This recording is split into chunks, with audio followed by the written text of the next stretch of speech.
Maging sa presinto, nung una, naging matigas si Jeffrey at itinanggi ang paratang. Eh sir, wala na po kaming komunikasyon ni Arjun. Simula pa po nung isang linggo. Simula po nung pinablatter po nila ako, hindi ko na po siya nakausap. Hindi ako naniniwala. Saan mo siya dinala? Wala nga po akong alam. Kasi kung alam ko po, matagal ko na po sinabi sa inyo.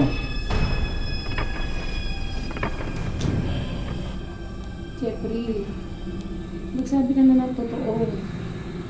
Ano ba talaga nangyari? Sinungaling! Sinungaling ka! Ano ba? Ano pa problema mo, ha? Parang awa mo na. Pati ako nadadamay sa'yo eh. Tinatanggi niya na magkasama sila nung biktima. Nasaan ba talaga siya? Nasaan siya? Hanggang sa isang revelasyon ang inilantad ni Jeffrey sa mga pulis.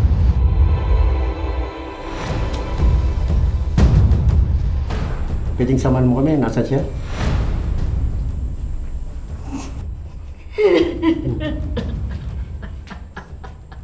Bale, doon sa mismong sister niya umamin. Sister rin namin alaman, tinanong rin namin yung mismong tao na yun na sinabi namin na kung saan niya binaon yung babae.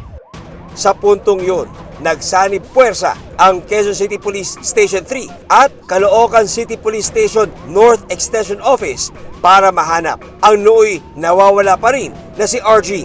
Nagdesisyong umuwi muna sa bahay ang magulang ni Arjun na sina Albert at Melissa. Yes, turo mo kung saan.